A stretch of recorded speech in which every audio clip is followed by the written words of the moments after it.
तो दोस्तों अभी आपके सामने जेएमएस 2024 का ये बहुत अच्छा आपका फिजिक्स का क्वेश्चन जो कि centre of mass and collision chapter से है। तो आपको दिया हुआ है आर्टिलरी पीस, आपको दिया हुआ है एक आर्टिलरी, यानी कि एक दोस्तों आपको तोप दी हुई है, एक आपको तोप दी हुई है और उसका मास आपको m1 दिया हुआ है। वो दोस्तों एक आपका सेल्फ फायर करती है जिसका मास आपको m2 दिया हुआ है।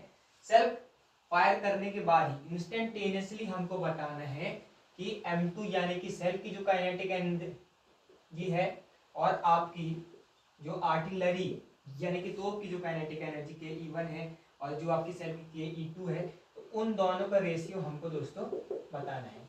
ke1 बाई ke2 हमको दोस्तों बताना है। तो चलिए देखते हैं हम इस क्वेश्चन को कैसे कर सकते हैं। तो दोस्तों सेंटर ऑफ मास और कोलिजन चैप्टर से आपको सिर्फ दो चीजें करनी होती है। एक, आप इनिशियल और फाइनल काइनेटिक एनर्जी को कंजर्व करें और आप मोमेंटम को कंजर्व करें। तो यहाँ पर क्या होगा, आपके पास एक पहले जो तोप है तो उसके पास आपका मास m1 है और उसने एक सेल फेंका है m2 का। तो इनिशियली मोमेंटम क्या है, जीरो है। तो जो आपका इनिशियल मोमेंटम होगा वही आपका फाइनल मोमेंटम के बराबर होगा। इनिशियल तो ये आपकी ये तोप रुकी हुई है तो उसका जो मोमेंटम है वो जीरो है।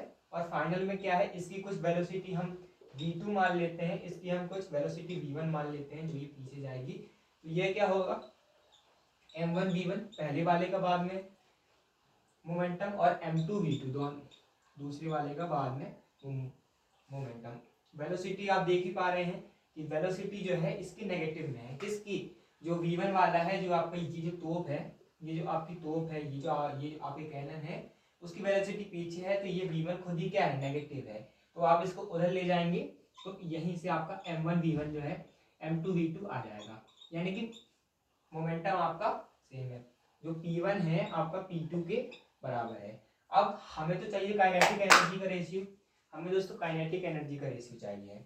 हमें काइनेटिक एनर्जी का रेशियो चाहिए तो हम काइनेटिक एनर्जी को कैसे हम मोमेंटम से रिलेट कर पाते हैं, क्योंकि दोस्तों हमें अभी से मोमेंटम के बारे में पता है। काइनेटिक एनर्जी का दोस्तों एक बहुत ही फेमस फॉर्मूला है जो आपका रिलेशन है काइनेटिक एनर्जी और मोमेंटम के बीच में, वो है p²/2m। कैसे ये आता है, आप ये देख सकते हैं, p आपका mv होता है, काइनेटिक एनर्जी आपका हाफ mv² होता है, और यहाँ से आप v को p/m लिख सकते हैं तो इसको p²/m² लिख सकते हैं। तो ये p²/2m हो जाएगा।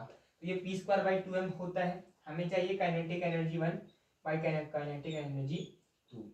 तो अब दोनों का मोमेंटम दोस्तों आपका बराबर है और पहले वाले का मास m1 है, दूसरे वाले का मास m2 है। मोमेंटम आपको बराबर है, 2 से 2 कैंसिल हो जाएगा, यानी कि kinetic energy 1 by kinetic energy 2 का रेशियो आपका m2/m1 आ जाएगा। तो आपको ये बहुत स्पेशल केस है, ध्यान रखिएगा कि जब आपका मोमेंटम आपका सेम होता है तब काइनेटिक एनर्जी मासेस के इनवर्सली प्रोपोर्शनल आपकी होती है। तो ke1/ke2 आपका m2/m1 हो जाएगा। जी के p/2 आप कर ही रहे हैं तो थोड़ा सा रुक जाइएगा। एक और मैं आपको क्वेश्चन देता हूं जो आपका जी 2034 का ही है। एक आपकी बॉल है, एक बॉल का दोस्तों आपको मास दिया है 1000 kg। ये इसका दोस्तों आपको मास दिया है 1000 kg। तो ये जा रही है आपकी 6 मीटर पर सेकेंड से। और उसके बाद मैंने क्या किया, इस 1000 kg में मैंने 200 kg और डाल दिया, 200 kg और डाल दिया। तो फिर ये कौन सी वेलोसिटी से जाएगी, ये आपको कमेंट करते हुए बताना है, क्योंकि दोस्तों ये भी आपका जी 2024 का ही क्वेश्चन है, आप इसको सर्च भी कर सकते हैं। तो इसको आप कमेंट कीजिएगा। Thanks for watching, keep learning. अगर आपको वीडियो अच्छा लगा तो आप चैनल को सब्सक्राइब कर सकते हैं और जेई के पीवाई क्विज हम नीचे जेई की प्लेलिस्ट से देख सकते हैं, जेई पीवाई क्विज से। Thanks for watching, keep learning.